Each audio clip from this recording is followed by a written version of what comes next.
Au menu ce soir, simulation de la décapitation d'une marionnette aux allures d'un ministre. Est-ce que les syndicats sont allés trop loin? À la veille du retour en Chambre, la première ministre Christine Fréchette donne le feu vert au dossier santé numérique et autres tensions dans le détroit d'Ormuz que les États-Unis tentent toujours de débloquer. Il est 22 h, je m'appelle Michel Bérère et eux, ce sont les débatteurs.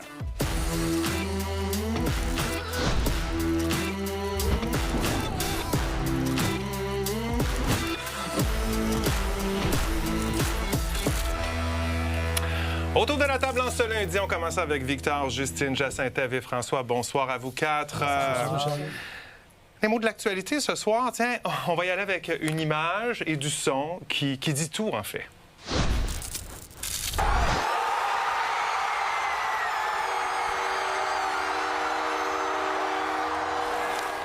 Wow, hein? Quel match, quelle série.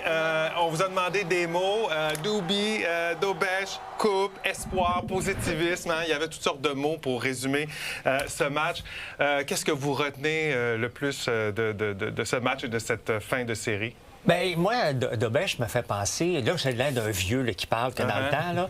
Mais il me fait penser, puis j'espère que ça va être encore mieux, Steve Penney. En 1984, après ça, en 86, Patrick Roy est arrivé. On dirait que le Canadien est bon, d'emmener les gardiens à la fin.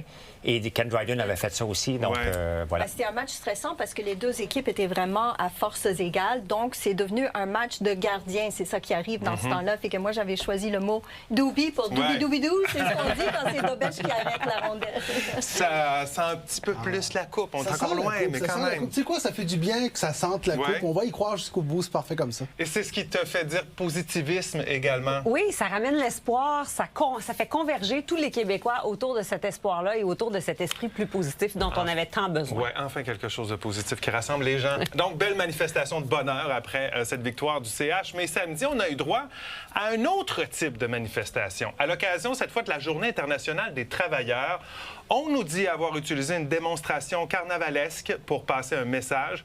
Mais les manifestants ont-ils dépassé la limite? Résumé, Jean-François Poudrier. Ces images ont beaucoup circulé sur les médias sociaux depuis samedi. Elles ont été tournées lors d'une manifestation en marge de la Journée des travailleurs et montrent des manifestants de l'Alliance ouvrière recréer l'exécution avec une guillotine d'un mannequin de papier mâché qui ressemble au ministre du Travail, Jean Boulet. Dans un premier courriel envoyé à la presse canadienne, l'Alliance ouvrière se défendait en parlant de performances carnavalesques et reprochait au ministre Boulet de n'avoir rien fait pour aider les milliers de travailleurs québécois d'Amazon qui ont perdu leur emploi en janvier 2025. L'Alliance a cependant précisé en fin d'après-midi que le mannequin ne représentait pas Jean Boulet. Nous n'avons jamais dit nous-mêmes que l'effigie représentait le ministre Boulet. Ce sont les médias qui l'ont dit. Elle représentait un membre de l'élite générique et il semble que les politiciens se soient sentis visés. La classe politique, elle a été unanime à dénoncer les gestes. Paul Saint-Pierre Plamondon s'est dit sous le choc en exigeant des excuses. Ruba Gazal dit que la violence politique n'a pas sa place en démocratie, peu importe d'où elle vient. Les Québécois ne sont pas violents, affirme le chef du PLQ, Charles Milliard, exigeant lui aussi des excuses pour ses agissements qu'il juge inacceptables. La première ministre Christine Fréchette se réjouit de voir que les syndicats se sont vite dissociés de ces gestes. On peut faire des manifestations au Québec, il n'y a aucun problème, mais ce geste-là, il est odieux. Et on le condamne. Les gens qui ont fait ça n'ont vraiment pas réfléchi à l'impact que ça a. C'est inacceptable de poser des gestes semblables. Le service de police de la Ville de Montréal a ouvert une enquête pour ce qui est du cabinet du ministre Boulet. On dit analyser la situation en ce moment et on n'écarte pas la possibilité de déposer une plainte. À l'Assemblée nationale, Jean-François Poudrier pour Nouveau Info. Jacinthe, qu'est-ce que tu penses du fait que le SPVM ouvre une enquête? Il se devait de le faire? Il se devait de le faire. Il faut regarder le code criminel et voir s'il n'y a pas eu incitation à la haine, à la violence, harcèlement. Mais franchement, on a carrément là, manqué de jugement. Et quant à la chevelure, là, quant à l'identification du personnage, générique, franchement, si je fais une chevelure ondulée, longue, poivre et sel, je peux imaginer que je parle ici de François Lambert. Là. Ouais, Donc, je comprends. à un moment donné, il y a des quand c'est- limites à faire semblant que ma chevelure ondulée, Ouais. poivre et sel un peu longue Là, dans ce symbolise cas-ci, on n'a pas n'importe beaucoup de qui. ministres avec les cheveux blonds et des lunettes. François, t'en as passé quoi, toi, de la justification de l'Alliance ouvrière? Écoute, je ne crois pas du tout. Les syndicats, on regardait l'image, on pouvait la revoir. Ils sont peut-être 200 en train d'applaudir, en train de kicker la face du ministre. C'est inacceptable. C'est pas vrai qu'ils l'ont pas vu. Ils ont juste fermé les yeux parce que là, ça a apparu dans le journal. Ils ont été obligés de se justifier. Mais on n'a pas un qui est sorti pour dire on l'a mis dehors. Parce que dans une entreprise, c'est ça qui est arrivé tout de suite. C'est inacceptable. De toute façon, je n'y crois pas du tout. Ouais. Elle est où la limite dans les manifestations, Justine, selon toi? Bien, je pense que tout le monde comprend le besoin de manifester. Je pense que tout le monde est d'accord aussi que dans une société équilibrée, on entend les voix de part et d'autre du spectre politique. Donc, tout ça, c'est normal. Mais quand on sort la guillotine, puis quand on met quelqu'un, un personnage qui est connu, même si on fait semblant aujourd'hui que ce n'est pas cette personne-là, le geste est extrêmement violent. Et je pense qu'on a entendu tout le monde aujourd'hui dénoncer le geste. Alors, je m'attends à voir ce sera quoi le résultat de cette enquête du SPVM. Ça nuit, Victor, à l'image des syndicats? Ça nuit énormément à l'image des syndicats parce que, justement, quand on parle des syndicats. Il faut quand même comprendre que l'Alliance ouvrière, c'est un groupe anarchiste. Ce n'est pas un groupe syndical. Maintenant, c'est tout à fait vrai. Dans ces manifestations-là, il y a de la sécurité. Elle aurait dû intervenir pour envoyer ces gens-là de façon immédiate. Et de voir les gens applaudir comme ça, l'image syndicale est très mal vue, mais battue à ce moment-ci. Bon. On va voir les résultats de l'enquête là-dessus. Parlons du dossier santé numérique. Il sera déployé comme prévu samedi. La première ministre, Christine Fréchette, l'a confirmé dans une vidéo qu'elle a publiée sur les réseaux sociaux. Le système sera, comme on vous le disait la semaine dernière, installé dans 2 CIUS, soit celui du nord de l'île de Montréal et celui de la Mauricie du centre du Québec. Mme Fréchette admet que des ajustements vont devoir être certainement faits. Elle rappelle que les dernières semaines, plusieurs professionnels, enfin, on vous rappelle qu'il y a plusieurs professionnels ainsi que l'ancien ministre Gilles Bélanger qui ont exprimé des craintes au sujet du lancement du DSN. Je prends un moment pour vous parler d'un chantier qu'on ne peut plus repousser, la modernisation de notre système de santé. Je tiens toutefois à être honnête avec vous, il n'est pas impossible que le début soit plus complexe. Oui, il pourrait y en avoir des bugs. Mais, je vous le dis, il est hors de question de revivre un deuxième SAG-Click. Jean Saint-Ève, qu'est-ce que tu as pensé du message de Mme Fréchette? Je n'en pense que du bon. Elle prend sur ses épaules la responsabilité d'assumer le lancement du dossier santé numérique. Et si jamais il y a des dérapages, bien, ce sera elle qui sera montrée du doigt. Mais ça démontre un grand leadership. Elle n'a pas poussé la patate chaude dans la cour de sa ministre de la Santé ou la PDG de l'Agence Santé Québec. Donc, moi, je pense que c'est très positif. Elle se montre convaincue, convaincante, ferme aussi dans ses intentions là, d'aller de l'avant. C'est fantastique. T'en penses quoi, Justine, de la stratégie de déploiement de Santé Québec? Mais je suis d'accord avec Jacinthe d'abord qu'on voit une ministre qui nous montre qu'elle est très positive puis qu'il faut avancer. Donc ça, c'est une chose. Mais ils ne font pas l'erreur d'avancer partout en même temps. Donc le fait d'avancer avec 2 vitrines, comme ils appellent ça, bien, ça permet justement de déceler c'est quoi les bugs et de trouver des solutions. Et on sent que c'est la première ministre là, qui prend ça entre ses mains. Ça envoie un message, ça aussi. Hein? Ça envoie le message qu'on n'est plus à l'époque de François Legault, qui, lui, n'avait pas pris la situation en main. Et c'est pour ça aussi qu'on le fait, parce qu'on veut encore une fois représenter une rupture avec l'ancien premier ministre. Bon, François a implanté un nouveau système comme celui-là sans qu'il y ait d'erreur. C'est à peu près impossible. Là. Non, je suis dans le développement logiciel depuis 1989. J'en ai fait des petits déploiements puis des immenses. Des bugs, il va en avoir. Il va y avoir des gens qui vont être contre le logiciel, qui ne voudront pas l'apprendre, qui ne voudront pas l'utiliser, mais c'est la façon qu'ils vont le déployer et ils vont avoir des gens sur le terrain. S'ils n'ont pas de bugs, là, c'est parce qu'ils ont dépensé beaucoup trop en essayant de prouver tout. Moi, des bugs, j'ai pas de problème, ça fait partie de la... Mais il faut les régler. Il faut les régler rapidement. Il ne faut pas qu'il y ait trop d'impact, surtout pas sur les patients. Mme Fréchette qui va livrer son premier discours du trône demain à l'occasion de l'ouverture de la nouvelle session parlementaire. Ce sera une très courte session. Tu t'attends à quoi du discours, Victor? Justement, vu que c'est une très courte session, je m'attends à ce que demain, on nous dise exactement quelles vont être les priorités. Probablement autour de quoi? Autour de la loi de Clare, autour de également les besoins en termes de coût de la vie, parce que c'est une grande priorité pour Mme Fréchette. Donc, il faut voir comment est-ce qu'elle agira à ce moment-là. Donc, session parlementaire printanière. Parlant de printemps, les municipalités sont à terminer leur grand ménage du printemps. Hein. À Montréal, ça fait plusieurs semaines déjà que les équipes sont à pied d'œuvre. Mais la mairesse Soraya Martinez-Ferrada lance aussi un appel à la population. Pour elle, la propreté de la métropole, c'est un effort collectif. D'ailleurs, il y a des villes et des arrondissements au Québec qui ont adopté des règlements en ce sens. On vous pose une question ce soir. Est-ce que vous êtes pour ou contre obliger les propriétaires à maintenir la propreté des trottoirs devant leur propriété? C'est le cas, entre autres, dans l'arrondissement Ville-Marie à Montréal. C'est la question du grand débat de la demi-heure. Allez y répondre. Débat qui, vous savez, commence à 22h30, que vous pouvez regarder en direct sur Nouveau ou sur Crave. D'ailleurs, vous avez peut-être remarqué l'apparition de l'onglet Nouvelles sur Crave. C'est à partir d'aujourd'hui, vous allez y retrouver en fait les contenus de Nouveau Info, reportages, documentaires, nos émissions comme le Nouveau Info 17h, entre les lignes, et les débatteurs, bien sûr, que vous pouvez regarder sur Crave maintenant en direct ou en rattrapage. Si vous nous regardez en direct sur Crave, on vous salue particulièrement ce soir. Parlons de nouvelles internationales maintenant. Au Moyen-Orient, on assiste à une escalade des tensions alors que les négociations sont au point mort. Le président américain a annoncé une opération pour escorter les navires toujours coincés dans le détroit d'Ormuz. Selon Donald Trump, l'initiative est humanitaire. On espère rétablir en fait le trafic commercial et faire baisser le prix du pétrole.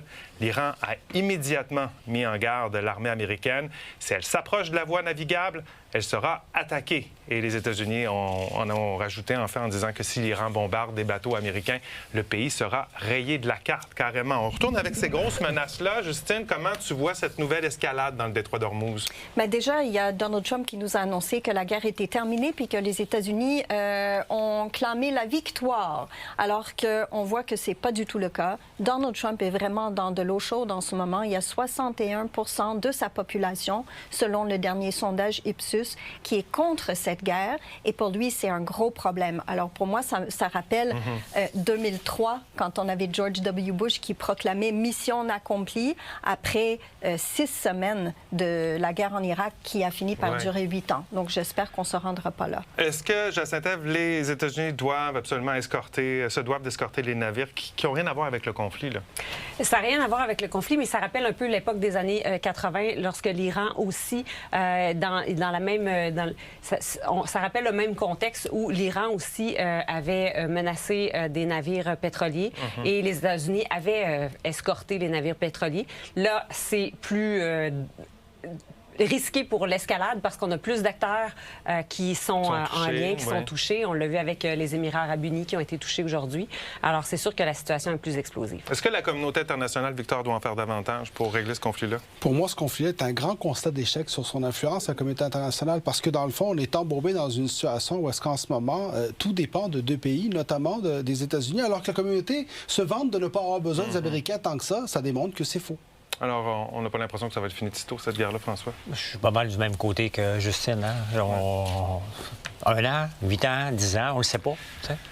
Notre sondage express en ce lundi porte sur cette simulation de décapitation d'un ministre lors d'une manifestation. Est-ce que vous trouvez que les manifestants sont allés trop loin? On vous propose d'aller répondre à la question pendant la pause. On aura les résultats au retour. Également, le recensement 2026, c'est lancé. Il contient quelques nouveautés. Et sachez que ce n'est pas un simple sondage, là. Vous êtes obligés d'y répondre. On vous donne les détails au retour.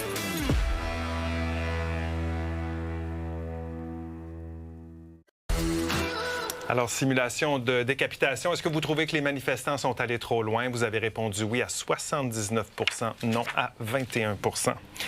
Le recensement canadien a commencé aujourd'hui partout au pays. Tous les ménages vont recevoir un questionnaire pour y participer. Mais si vous pensiez le jeter à la poubelle, ravisez-vous parce que c'est obligatoire, en fait, de le remplir. Sans quoi, vous pourriez recevoir une amende. Et nouveauté cette année, on a ajouté des questions sur l'itinérance, la religion et l'orientation sexuelle. Reportage, Elliott Tremblay. Le recensement canadien fait partie de l'histoire canadienne depuis plus de 350 ans. Le premier a eu lieu en 1666 en Nouvelle-France. Oui, en Nouvelle-France. Ça fait vraiment longtemps qu'on fait ça. À l'époque, on comptait juste 3000 habitants. Aujourd'hui, Statistique Canada réalise cet exercice-là à tous les 5 ans. L'objectif, c'est de recueillir des données sur l'âge, le logement puis le travail de tous les Canadiens. Vous doutez que les questions ont évolué beaucoup depuis 1666. On a 2 questions sur l'itinérance, en particulier pour mesurer un concept qui n'a jamais été mesuré avant, l'itinérance cachée. Et là, on va pouvoir faire des liens avec la situation économique ou la disponibilité des logements. Et pour la première fois, pas à Statistique Canada, mais dans le recensement, on a une question sur l'orientation sexuelle pour les gens âgés de 15 ans et plus. Donc, ça va permettre, en combinant tout ça, d'avoir un meilleur portrait de la population LGBTQ+. Absolument tous les ménages au Canada vont recevoir, soit par courriel ou par la poste, un formulaire à répondre. Puis la participation est obligatoire. Sinon, vous pourriez avoir une amende de 500 $. Complètement raisonnable. On devrait s'impliquer dans la société. Je pense que c'est un peu excessif, là, 500 $ pour pas répondre à un courriel. Tant que tu l'as pas vu, peu importe, c'est vraiment de ta faute. Là. Ça va être peut-être un meilleur incitatif pour que tout le monde le fasse. Les données recueillies vont être utilisées pour forger les politiques publiques et les services aux citoyens. Donc, c'est super important de ne pas écrire n'importe quoi dans le formulaire uniquement pour s'en débarrasser. On utilise les données du recensement pour planifier les services de santé, l'éducation, les besoins en transport en commun, les besoins en infrastructure. Il y a deux types de formulaires qui vont être envoyés. 75 % de la population va recevoir un questionnaire abrégé, puis les autres vont devoir répondre à une version plus détaillée. Bien, le questionnaire abrégé, c'est seulement des questions de base. En moyenne, ça prend 6 minutes par ménage pour répondre. Le formulaire long, lui, il est un peu plus long. On parle d'une 60aine de questions. En moyenne, ça prend 30 minutes pour répondre. C'est des questions, on parle de l'âge, le sexe à la naissance, le genre, l'état matrimonial. Il y a quelques questions sur les langues également. Les premiers résultats du recensement seront rendus publics environ en février 2027. À Brossard, Elliott Tremblay pour Nouveau Info. On entendait, Justine et Victor, là, en quoi ça peut être utile. C'est énorme. Là. On sert de ça pour établir des politiques publiques, entre autres. Là. Tout à fait. Ça prend le portrait de la société pour savoir quels services on doit développer, à qui on fait affaire, en fait. C'est qui est au sein de la population, parce que selon le portrait de la société, bien, les besoins vont varier aussi. Si on a une population vieillissante, de quel type d'infrastructure, dans quel type d'infrastructure on devrait investir, etc. Donc, c'est super important, puis par région aussi, de le savoir, ça. De façon très concrète, par exemple, quand on regarde les changements aux circonscriptions électorales, ça provient des données du recensement. Ou par exemple, lorsqu'on calcule les transferts aux provinces, ça provient aussi de ces données-là. Donc, il y a des éléments très concrets qui viennent de ça. D'où l'importance aussi de cette obligation d'y répondre. Parce que, justement, on a besoin de ces données-là pour fonctionner comme gouvernement. C'est une bonne chose d'obliger les gens, François, à répondre à ce... Bien, les gens ne le feraient pas. Fait que pour moi, si on veut l'avoir, si on veut que ça soit fiable, il faut que tu forces les gens. C'est un devoir qu'on a, là. Oui. En quelque sorte. C'est un devoir. L'affaire, c'est que les gens qui le feront pas vont payer forcément l'amende, mais les chances qu'ils payent sont de combien? C'est ça. À quel point on va chercher ces à moins qu'il y ait un retour d'impôt autre... possible, je ne sais pas si c'est relié. Qu'est-ce que tu penses, à Saint-Ève, des nouvelles questions qui sont posées? On parlait de l'itinérance, l'orientation sexuelle, la religion. Et sur l'itinérance, c'est très intéressant parce qu'on va aussi regarder l'itinérance cachée. Donc, ceux qui n'ont pas d'adresse à eux, mais qui habitent chez un ami, dans leur voiture. Donc, ça permettra de mesurer, et ça, c'est fort intéressant. Je salue ça. Quant à la question sur l'orientation sexuelle, je trouve que ça relève du domaine très intime. Je vois pas qu'est-ce que ça donne à un gouvernement de connaître vers qui on est attiré, avec qui on couche le soir. Peut-être pour mieux connaître, justement, on l'entendait tout à l'heure, la population LGBTQ+, savoir à quel point... J'ai le même malaise que je sens. Tu as le même malaise? Le gouvernement, c'est M. Trudeau qui disait le gouvernement n'a rien à faire dans la chambre à coucher. Bien, justement, si on n'a rien à faire dans la chambre à coucher, pourquoi demander l'orientation sexuelle? Celle-là, je la comprends pas du tout. Alors, allez répondre, parce que vous recevrez soit la version courte ou longue. Vous avez des commentaires à partager avec nous. Ça, c'est tout simple. Vous voyez mon adresse apparaître à l'écran. Moi, je vous enverrai pas de questionnaire. Je vais juste lire vos commentaires. On s'arrête quelques minutes.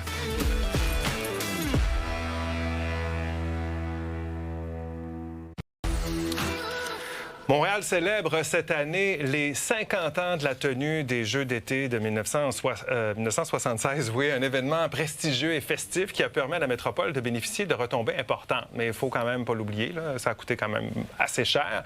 Maintenant, est-ce qu'on pourrait accueillir à nouveau la mythique compétition? C'est une question qui est loin de faire l'unanimité. Reportage, Étienne Fortin-Gauthier. 1976, 92 pays, 6 000 athlètes, dont la gymnaste Nadia Comaneci et ses exploits mémorables. Un stade comme l'Aigle, c'était les Jeux olympiques d'été de Montréal. Après Expo 67, les Jeux olympiques ont créé évidemment une effervescence exceptionnelle et confirmé une fois de plus que Montréal, c'est une métropole qui est ouverte sur le monde. Les Jeux de Montréal ont laissé un souvenir indélébile dans la mémoire collective des Montréalais, même si les Jeux ont coûté très cher, 1,6 milliard de dollars qu'on a finalement fini de payer en 2006. Pour marquer ses 50 ans, il y aura un tas d'activités et il y a une chanson de l'artiste Lade qui est lancée pour marquer le coup. Le 1er août, un grand spectacle est prévu sur l'esplanade du Parc olympique. Ce sera également le grand retour à Montréal de Nadia Comaneci. et je suis profondément touchée de voir 50 ans plus tard à quel point ce souvenir est encore vivant. Je ne manquerai ces célébrations pour rien au monde.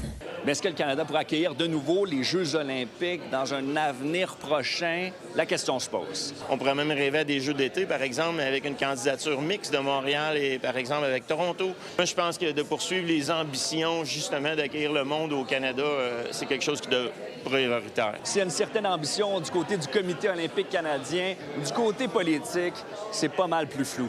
Pourquoi vous n'avez pas cette ambition-là? C'est pas une question de ne pas avoir l'ambition. Je peux juste pas me prononcer aujourd'hui. Mais là, on est en train de rénover le stade olympique, de refaire le toit. Ça, c'est un symbole important. Les Jeux de 76 ont été marquants pour la métropole, même si à l'époque, le Canada avait remporté seulement 11 médailles, dont aucune d'or. C'est l'Union soviétique qui avait remporté le plus de médailles avec 125. À Montréal, Étienne Fortin-Gauthier pour Nouveau Info.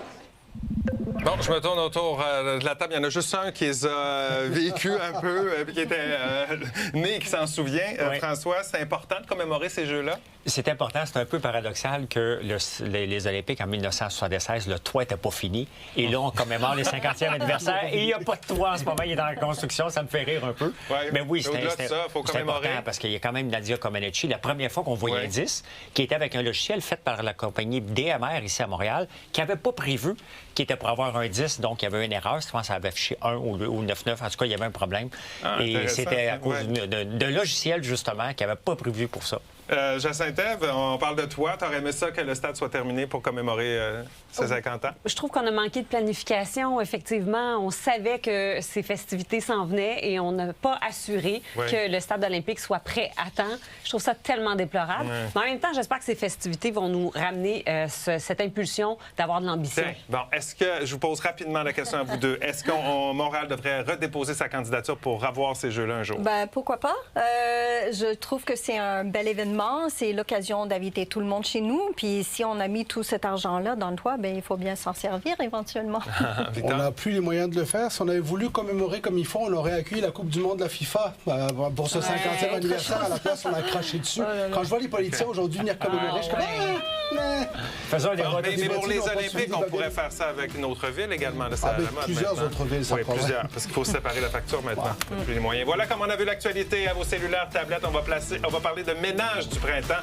Est-ce que les citoyens ont la responsabilité également de garder leur ville propre? On en débat dans 30 secondes.